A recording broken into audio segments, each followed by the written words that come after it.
यहाँहरू सबैजनालाई नमस्ते। आजको विषय भनेको मनुष्यको आहार के हो भन्ने हो। हामीले के खाने भन्ने कुरा हो। वैदिक शास्त्रमा गाईको दुध सर्वोत्तम भोजन भनिएको छ। यानि कि सबैभन्दा उत्तम भोजन कुनै छ भने त्यो गाईको दुध हो भनिएको छ, जसमा सत्व, रज र तमोको साम्यावस्थालाई प्रकृति भनिन्छ। भोजनका पनि तीनवटा श्रेणी हुन्छन्। प्रत्येक व्यक्तिले आफ्नो रुचि र प्रवृत्ति अनुसार भोजन गर्दछ। योगेश्वर भगवान श्रीकृष्णजी गीतामा भन्नुहुन्छ कि आहार ओपि सर्वस्य त्रिविधो भवति प्रियः।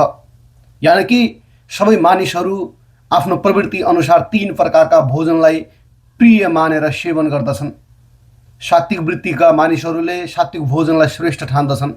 राजसिक वृत्तिका मानिसहरूलाई रजोगुणी भोजन रुचिकर लाग्दछ अनि तमोगुणी व्यक्तिहरू तामस भोजनतर्फ आकर्षित हुन्छन्। तर सबैभन्दा श्रेष्ठ भोजन सात्विक भोजन नै हो। सात्विक भोजन के हो भन्ने लाग्न सक्दछ। सात्विक भोजन भनेको चाहिँ आयुः सत्तो बलारोग्य सुख प्रीति विवर्धनः रस्याः स्निग्धाः स्थिरा रुधिया आहाराः सात्विक प्रियाः भनेर बुझ्न सक्दछौँ।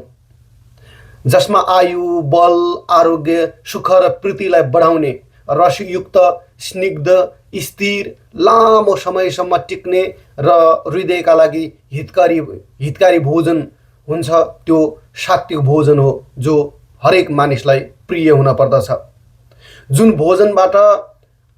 भोजनको सेवनबाट आयु, बल, वीर्य र आरोग्य आदिको वृद्धि हुन्छ, जो रसयुक्त, स्निग्ध, घृत आदि युक्त, दीर्घकालसम्म टिक्ने, हृदयलाई बल र शक्ति प्रदान गर्ने हुन्छ, त्यो भोजन सात्विक भोजन हो।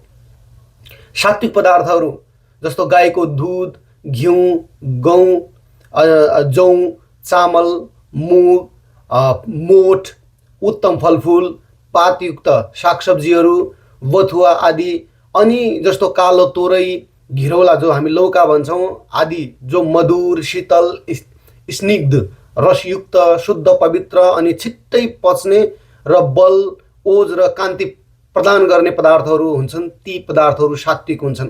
बुद्धिमान व्यक्तिहरूको भोजन पनि यही नै हो। गाईको दुध सर्वोत्तम भोजन हो। यो बलवर्धक, आयुवर्धक, शीतल, कफ र पित्तका विकारहरूलाई शान्त गर्ने, हृदयका लागि हितकारी, रस र पाचन दुवै दृष्टिले मधुर हुने कारणले गाईको दुध नै अति उत्तम हुन्छ। गाईको दुध सात्विक भोजनका सबै गुणहरूले परिपूर्ण हुन्छ। प्रकृतिका आहार दुध नै हो। मानिस जन्मिँदा भगवानले मानिसका लागि आमाका स्तनहरूमा दुधको उचित व्यवस्था गर्नुभएको हुन्छ। मानिसको शरीर र मस्तिष्कको यथोचित पालन पोषणका लागि आवश्यक पोषक तत्त्वहरू, जसलाई आजका चिकित्सकहरूले भिटामिन्स भन्दछन्, सबैभन्दा बढी र उत्कृष्ट रूपमा कहीँ पाइन्छ भने त्यो केवल दुधमा पाइन्छ। जुन तत्त्वहरू शरीरका प्रत्येक भाग अर्थात् रगत, मासु, हड्डीलाई पृथक पृथक शक्ति प्रदान गर्दछन्। मस्तिष्क अर्थात् मन, बुद्धि, चित्त र अहङ्कार, यो अन्तःकरण चतुष्टयलाई शुद्ध गरी गाईको दुधले सबै प्रकारको बल प्रदान गर्दछ। यसको ऐतिहासिक प्रमाण पनि हामीले हेर्न सक्दछौँ। यदि हामीले महात्मा बुद्धलाई हेऱ्यौँ भने महात्मा बुद्ध तपस्या गर्दा गर्दै अत्यन्त कृशकाय हुनुभएको थियो। उहाँ हिड्डुल गर्न पनि असमर्थ हुनुभएको थियो। त्यही समयमा वन देवताका लागि गाईको दुधबाट बनेको खिर लिएर सुजाता नामकी एक वैश्य कन्या त्यहाँ आइपुगेकी हुन्छन्, जहाँ वट वृक्षमुनि महात्मा बुद्ध निराश अवस्थामा मरणासन्न भएर बस्नुभएको हुन्छ। ती देवीले उहाँलाई नै आफ्नो देवता ठानी श्रद्धापूर्वक खिर उहाँका चरणमा अर्पण गर्नुहुन्छ। महात्मा बुद्ध अत्यन्त भोकाएका कारणले त्यसैले उहाँले त्यो खिरलाई ग्रहण गर्नुहुन्छ। त्यसबाट उहाँलाई ज्योति प्राप्त भएको हामीले देख्न सक्दछौँ। उहाँलाई केही दिव्य प्रकाश प्राप्त भएको अनुभूति हुन्छ। जुन तत्त्वको खोजीमा उहाँ हुनुहुन्थ्यो नि, त्यसको साक्षात्कार उहाँलाई भएको अनुभूति हुन्छ। निराशा, त्यो जो निराश भाव छ, त्यो निराशा चाहिँ आशामा परिणत हुन्छ। शरीर र अन्तःकरणमा विशेष उत्साह र स्फूर्तिको जागरण हुन्छ। उहाँको परम पद जो महात्मा पद हुन्छ त्यो प्राप्तिको गौरव गाथा त्यहीँनिर कोरिन्छ। सबै बौद्ध इतिहासकारहरूको मान्यता यो पनि छ कि सुजाताको खीरले नै महात्मा बुद्धलाई दिव्य दर्शन प्रदान गरेको थियो। त्यो खीर ती देवीले अत्यन्त श्रद्धापूर्वक बनाएकी थिइन्। उनको घरमा 1000 दुधालु गाईहरू थिए। ती सबैको दूध निकालेर 100 गाईलाई पिलाइन्थ्यो। त्यसपछि ती 100 गाईको दूध निकालेर 10 गाईलाई पिलाइन्थ्यो अनि ती 10 गाईको दूध निकालेर एउटा गाईलाई पिलाइन्थ्यो। त्यस गाईको दूधबाट खीर बनाएर उनी वन देवताका लागि लैजान्थिन्। यो कार्यक्रम प्रतिदिन चलिरहन्थ्यो। यसरी श्रद्धापूर्वक बनाएको त्यो खीर महात्मा बुद्धको अन्तःकरणमा ज्ञानको ज्योति जगाउने माध्यम बन्यो। अब कसैले भन्ला त्यति धेरै गाईको दूध एउटै यो गाईले कसरी खान सम्भव भयो? सबै दूध होइन, केही मात्रामा।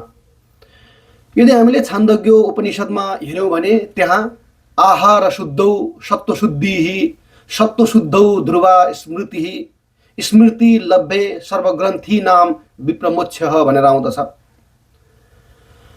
जहाँ आहार शुद्ध हुँदा अन्तःकरण जो मन बुद्धि चित्त र अहङ्कार हुन्छन् ती शुद्ध हुन्छन्। अन्तःकरण शुद्ध भएपछि स्मरण शक्ति दृढ र स्थिर रहन्छ। यदि स्मृति दृढ भएपछि हृदयका सबै गाँठाहरू खुल्छन् र जन्म मरणका सबै बन्धनहरू शिथिल बन्दछन्। अविद्या अनि अन्धकार नष्ट भएर मानिस दासत्वका सबै श्रृङ्खलाहरूबाट मुक्त हुन्छ र मोक्षरूपी परमपद प्राप्तिको अधिकारी बन्दछ। कसैले भनेको भरमा सुनेको भरमा मलाई मोक्ष प्राप्त हुन्छ भन्छ भने त्यो ठिक प्रतीत हुँदैन। यसबाट हामीले के निष्कर्ष निकाल्न सक्दछौँ भने शुद्ध आहारले मानिसको लोक र परलोक त्यो दुवै सुध्रिन्छ।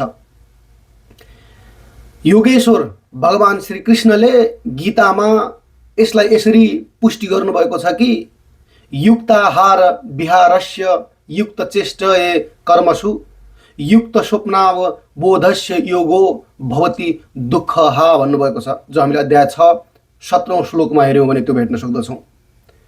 यथोचित तरिकाले आहार विहार गर्ने, उचित कर्म गर्ने, निन्द्रामा जो सुत्ने र उठ्ने प्रक्रिया हुन्छ त्योमा संयम राख्ने व्यक्तिको योग दुःखनाशक हुन्छ। शुद्ध आहार विहार गर्ने मानिसका सबै दुःखहरू टाढै हुन्छन्।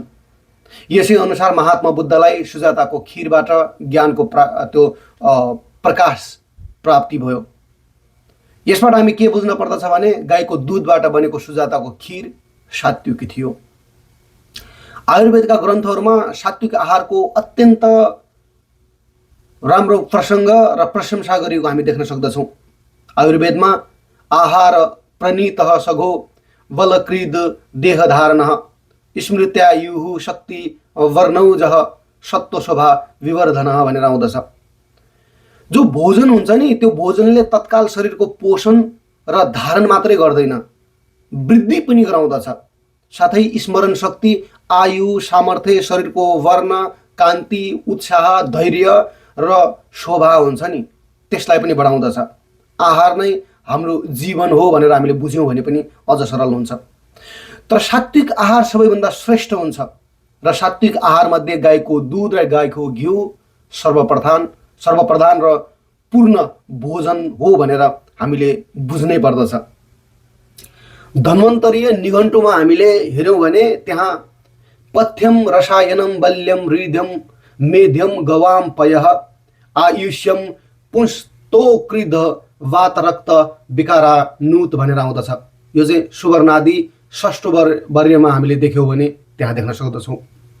गाईको दूध सबै रोग सबै अवस्थाहरू जो बाल्यावस्था युवावस्था वृद्धावस्था हुन्छ त्यसमा सेवन योग्य हुन्छ। रसायन स्वरूप आयुवर्धक हुन्छ, बलकारक, हृदयका लागि हितकारी हुन्छ। मेघा जो मेधा बुद्धि हुन्छ त्यो बढाउने खालको हुन्छ। पोषत्व शक्ति अर्थात् वीर्यवर्धक हुन्छ र वात र रक्त पित्तका विकारहरू नष्ट गर्ने खालको हुन्छ। गाईको दुधलाई शुद्ध शुक्रकरम पयः भनिन्छ, अर्थात् तत्काल वीर्य र बललाई बढाउने केही छ भने त्यो गाईको दुध नै हो भनेर हामीले मान्न पर्दछ। यस प्रकार आयुर्वेदका सबै ग्रन्थहरूले गाईको दुधका गुणहरूको वर्णन पनि गरेका छन् र यसको महिमाको गान पनि गरेका छन्।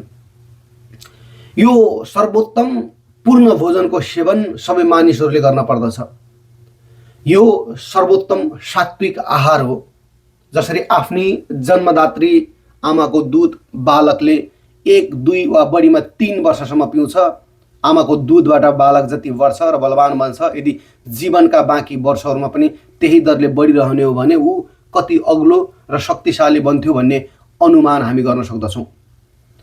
आमाको दुध छुटेपछि मानिसहरूले गाई, भैँसी, बाख्रा आदि जनावरहरूको दुध पिउँछन्। यदि हामीले पनि पिएका थियौँ, यदि केवल गाईको दुधको मात्र सेवन गरियो भने सर्वतोमुखी उन्नति हुन्छ अथवा सर्वाङ्गीन शरीरको विकास हुन्छ भनेर हामीले बुझ्यौँ भने त्यो अति उपयुक्त हुन्छ। बल, कद, आयु यो बढाउने सबैभन्दा बढी केही छ भने त्यो गाईको दुध हो। जस्तै अहिले हामीले हेऱ्यौँ भने स्विडेन, डेनमार्क, होल्यान्ड आदि देशहरूमा गाईको दुध र यो चिजहरू, मक्खनहरू हुन्छ नि, त्यो प्रशस्त मात्रामा पाइन्छ।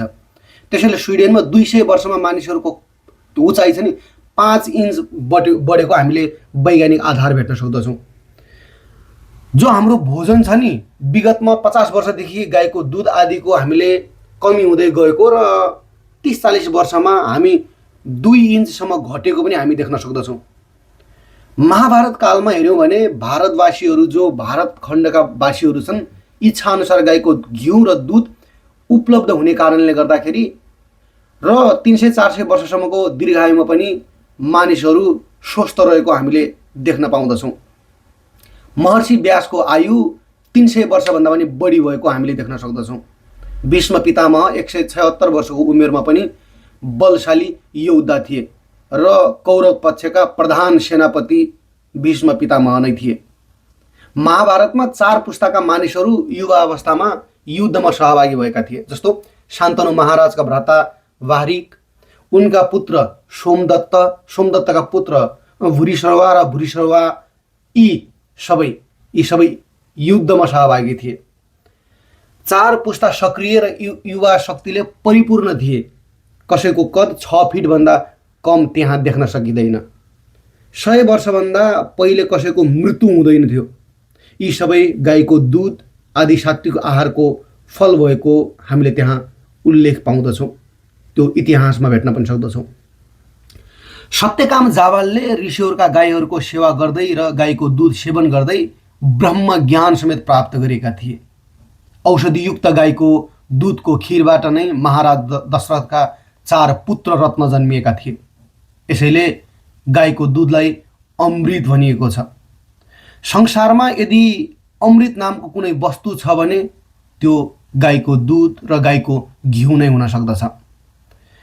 गाईको घिउको विषयमा राजनिघण्टुमा हामीले एउटा श्लोक पाउँदछौँ, जहाँ गव्यम हव्यतमम घृतम बहुगुणम भोग्यम भवेत भाग्यतः भनेर वर्णन गरिएको हामीले देख्न सक्दछौँ।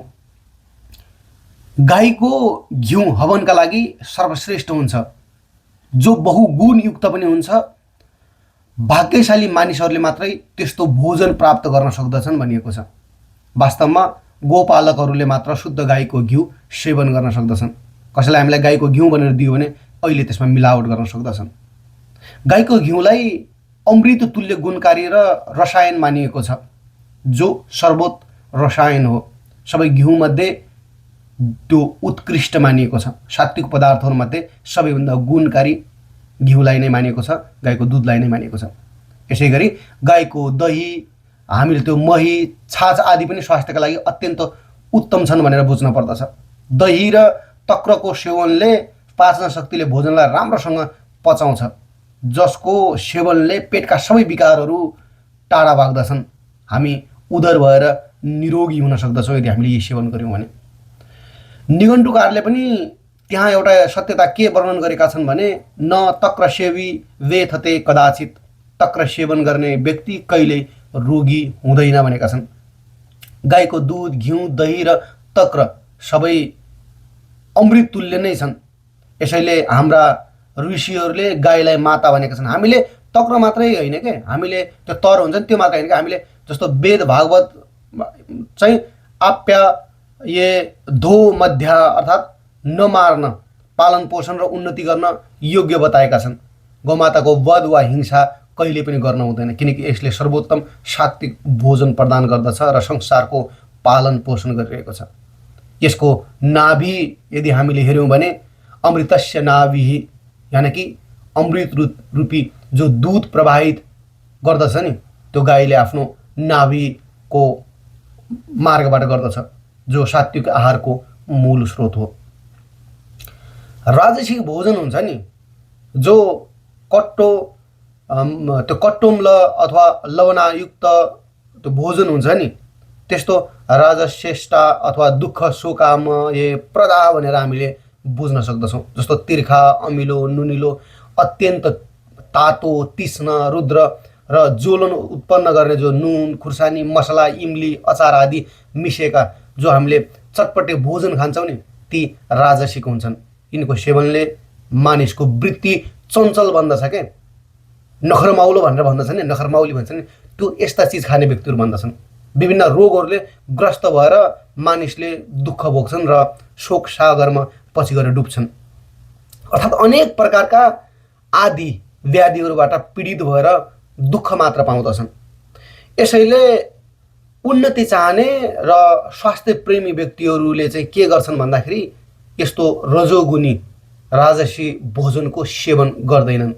कहिले कसो 2-4 महिना 2-4 वर्षमा गर्न फरक परेन, तर सधैँ गर्दैनन्। यद्यपि यी पदार्थहरू अवश्य भने होइनन्, तर हानिकारक छन्। योग्य वैद्यको यदि हामीले त्यो औषधिका रूपमा सेवन गर्न चाह्यौँ भने दैनिक भोजनका रूपमा यस्ता कुराहरू उपयुक्त चाहिँ हुँदैनन्। र तामसिक भोजनहरू यात यामम गत रसः पूति पर्य शीतः च एत अथवा उच्छिष्टमपि चामेध्यम भोजनम तामस प्रियम भनेर गीतामा आउँदछ, भगवत गीतामा। जो धेरै समय अघि पकाइएका रसिन, सुक्खा, स्वादहीन, दुर्गन्धयुक्त, बासी, कसैको जुठो र बुद्धिनाशक भोजन तमोगुणी मानिसहरूलाई प्रिय लाग्दछन्। यस्तो चिज खान हुँदैन। जुन अन्न कुहिएको, धेरै समयसम्म राखिएको, बासी अनि किराले खाएको, कसैको जुठो, अपवित्र, रसिन र दुर्गन्धयुक्त हुन्छ, जस्तो मासु, माछा, अन्डा, प्याज, लसुन आदि, यी तामसिक भोजन हुन्। यिनको सेवन गर्नु हुँदैन। यिनीहरू अभक्ष भएकाले पूर्ण रूपमा त्याज्य छन्, यानि कि यी कुराहरू हामीले त्याग्नै पर्दछ। जो मानिस यस्ता तमोगुणी पदार्थहरूको सेवन गर्दछ ऊ अनेक रोगहरूको शिकार बन्दछ। उसको स्वास्थ्य बिग्रिन्छ, आयु घट्छ, बुद्धि, मन र आत्मा यति मलिन हुन्छन् कि उसलाई आफ्नो हित अहित, धर्म अधर्मको ज्ञान समेत रहँदैन। त्यसैले तमोगुणी मानिसहरू आलसी हुन्छन्, प्रमादी हुन्छन् र मलिन स्वभावका हुन्छन्।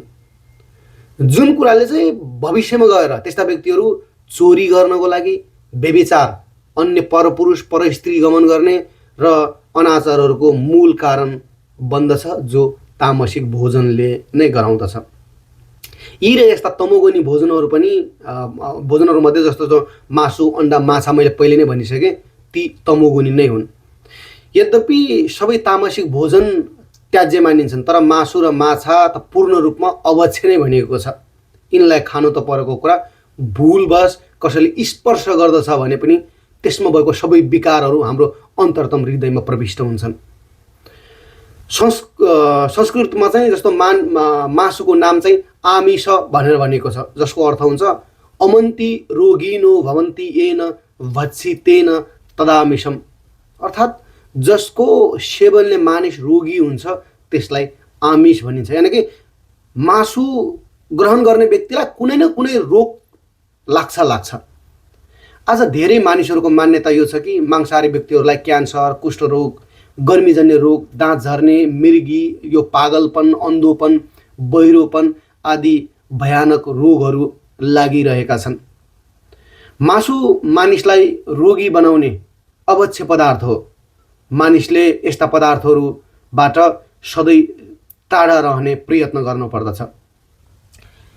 यस्तो विचारका समर्थकहरू हामीले केही युरोपतिर अमेरिकातिर पनि भेटिरहेका हुन्छौँ र अङ्ग्रेजी भाषाका प्रसिद्ध साहित्यकारहरूले पनि मासु अथवा यस्ता चिजहरू छोड्नुपर्छ भनेर उनीहरूले छोडिएको कुराहरू पनि हामीले देखिरहेका हुन्छौँ। मासु सेवनका समर्थक चिकित्सकहरूले यदि मासु खानु भएन भने चाँडै मर्नुहुन्छ भन्दाखेरि एकजना व्यक्तिले चाहिँ मलाई परीक्षण गर्न दिनुहोस्, यदि म मरेन भने तपाईँहरू निरामिष भोजी बन्नुहोस् भनेर बर्नार्ड भन्ने व्यक्तिले चाहिँ भनेका थिए र उनी पछि मासु छोड्न बित्तिकै रोगी मर्न आँटेको व्यक्ति पनि 100 वर्षसम्म बाँचेर अन्तिम समयमा स्वस्थ भएको भन्ने कुरा पनि हामीले भेट्न सक्दछौँ।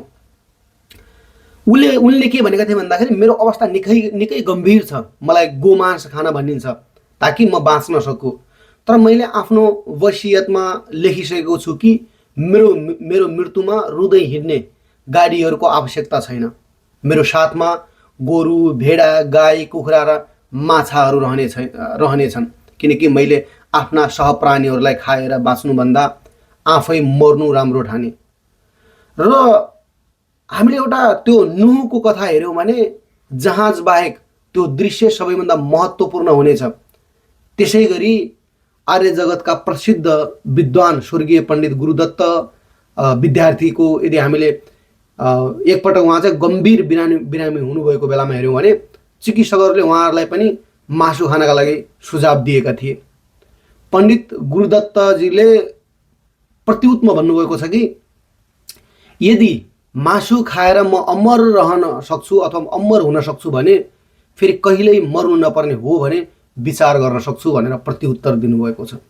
यो उत्तर सुनेर सबै चिकित्सकहरू, त्यो डाक्टरहरू जति थिए उनीहरू मौन भएका थिए। सोही कारणले हामीले भोजनलाई चाहिँ अति उपयुक्त बनाउनु र गाईको दुध र गाईको घिउ नै सर्वोत्तम मान्नु अत्यन्त उपयुक्त हुन्छ। जो मानिस मुखमा मिठा मिठा कुरा गर्दछन् तर पछाडि सबै काम बिगार्ने प्रयास गर्दछन् त्यस्ता मित्रहरू पनि हामीले त्यागिदिनुपर्छ, किनकि त्यस्तै मित्रहरूले गर्दाखेरि हामीले हाम्रो आचार हाम्रो संस्कार बिगारिरहेका हुन्छौँ। त्यस्ता व्यक्तिहरू विषको घडा सम्मानका हुन्छन्, जो मुखमा दूध भरिएको जस्तो हुन्छन् तर मनमा विषले भरिएका हुन्छन्। यस्ता व्यक्तिहरूप्रति सधैँभरि हामी सावधान हुनुपर्दछ र हामीले हाम्रो कर्म सुधार गर्नुपर्दछ, हाम्रो भोजन सुधार गर्नुपर्दछ। सोही कारणले जो रूप यौवन र उच्च कुलमा जन्मिएको भन्दछन् तर विद्यारहित मानिसहरू हुन्छन् सुगन्धविहीन ती व्यक्तिहरू सुगन्धविहीन फूल जस्ता हुन्छन्, उनीहरूमा वास्तविक शोभा भन्ने कुरा नै हुँदैन। एउटा श्लोक चाहिँ मेरो मनमा आयो, कोकिलानम सोरो रूपम नारी रूप पतिव्रतम विद्या रूपम कुरूपानाम क्षेमा रूपम तपस्विनाम। यानी कि कोकिलको सुन्दरता कसैमा हुन्छ भने उसको स्वरमा हुन्छ, उसको मधुरतामा हुन्छ। पतिव्रता हुनु नै स्त्रीको वास्तविक सौन्दर्य झल्किनु हो।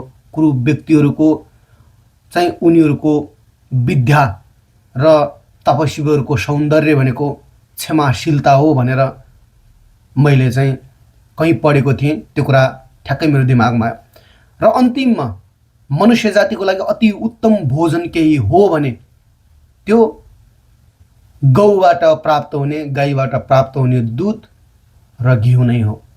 र त्यो पछि दही र मोही जस्ता कुराहरू।